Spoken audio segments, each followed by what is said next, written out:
Yeah, Coco. Hi, welcome to my eclectic channel. My name is Agnès and I make videos for fun. We've been working on one of those little numbers. Last time we made pocket flaps and we pinned them on the vest.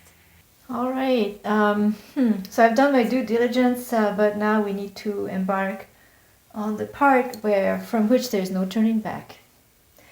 First thing to do is to mark the location of the slit. So I'm going to go along the top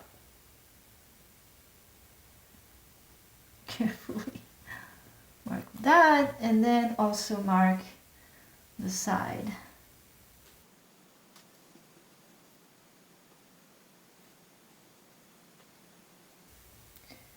And now I can remove the flap.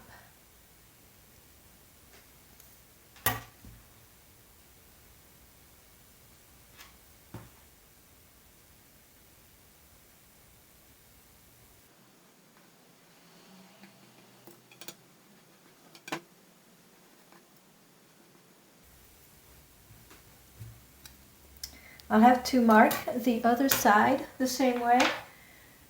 But before I do that, I'm going to come back to my pattern paper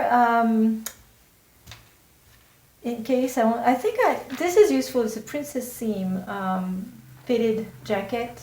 I can envision needing this again, and maybe I will want to put some pockets. So I'm going to go ahead and transfer the marking for that pocket right onto my pattern paper.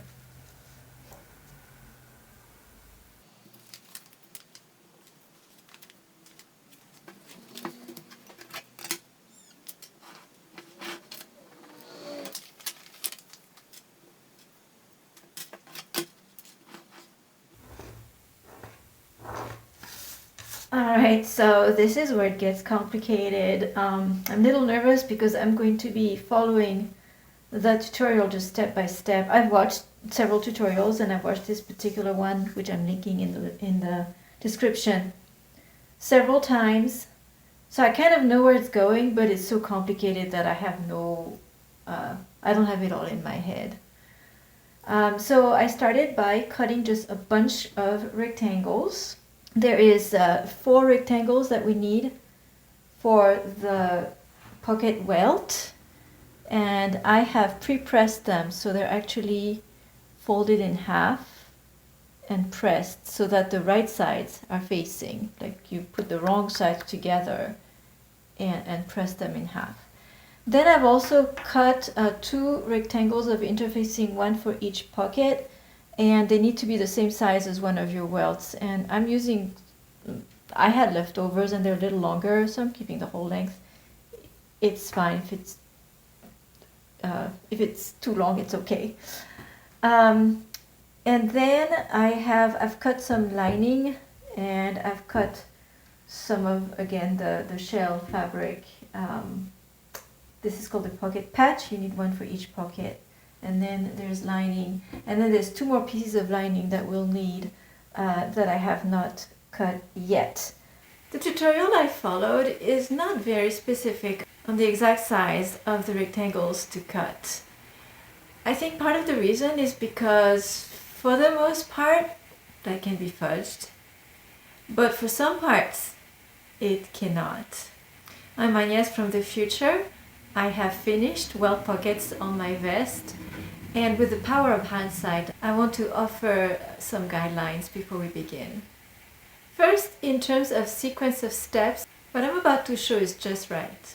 It's good to first make the flaps, then pin them in place on the vest to make sure that the placement is right, and then cut all the rectangles for the pockets, save for the 2 large lining rectangles. It's really easiest to leave those to the end and then decide exactly how big to cut them. In terms of measurements, let me begin with the measurements that have to be precise. And by precise, I mean down to the millimeter for the cleanest finish. We'll be completing it a little later, but the rectangle that you draw where the welt pockets are going to be on the vest is key. In terms of width, you want it to be just a little wider than the flaps. I made mine the width of a chalk mark, 1 millimeter on each side. If you are working with thicker fabric, maybe you're working on a coat, you might want to go 2 millimeters on each side. The width of that rectangle must be measured precisely. In my case, I followed the one in the tutorial. That was one precise number they gave, 1.4 centimeters. If you want a finished welt pocket that's a little wider, maybe you're making a wider one or one that's going to go on a bigger garment than my little vest, then you can probably go 1.6 centimeters. The point is, you need to make that choice and you need to measure it very precisely. The last measurement that needs to be very precise is the line of stitching that we put on the pocket welts. Those are the skinny rectangles that we folded in half. The placement of that line of stitching will determine where the two welts get placed in the finished pockets. If you get that measurement wrong, you might get overlapping welts, in which case the side of the pockets will not turn out clean, or you might end up with a gap between the welts, and that's not going to look good. So here's the key. You want to take the width of the rectangle that you drew on the vest. In my case, that was 1.4 centimeters. Subtract 2 millimeters from that, now you're down to 1.2 millimeters. Divide by 2, 6 millimeters. And that's how far from the folded edge you want to put that line of stitching. And you want to work that line of stitching super straight. So those are the precise measurements. The rest of them can be fudged. But it's good to know what to cut, isn't it? So here it's pretty easy. In terms of the width of all of the rectangles, just take the width of the pocket flap, and then you want to add a general seam allowance on either side of that. I took 2 centimeters, 2 centimeters, 2 centimeters. So you just add 4 centimeters to the width of your pocket flap for all of your rectangles. Now for the heights. First, your pocket welts. Take the 1.4 centimeter that we settled on and add a seam allowance top and bottom. I chose 1.5 centimeters, about half an inch top and bottom. For the pocket patches, 6 centimeters plus seam allowance top and bottom.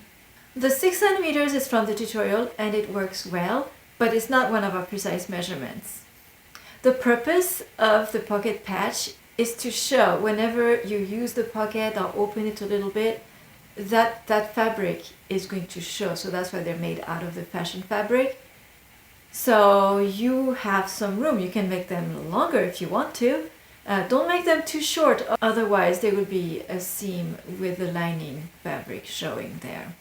Lastly, for the smaller lining rectangles, the height will depend upon how much room you have and how deep you want your pocket. So one thing you don't want is your pockets to hang below your vest, and in my case it's fully lined, and so it would not be able to stick out from below, it would just crunch up inside the lining. Not desirable. So make them as deep as you want them, but not too long.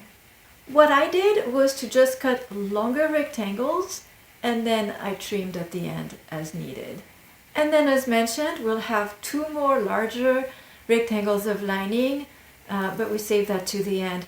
If you do want to save some lining or pre-cut something, then cut 2 rectangles of the same width as all of the other ones and just long. So maybe just save a band of lining of that width. And we'll assemble our pockets next time. Thank you for watching.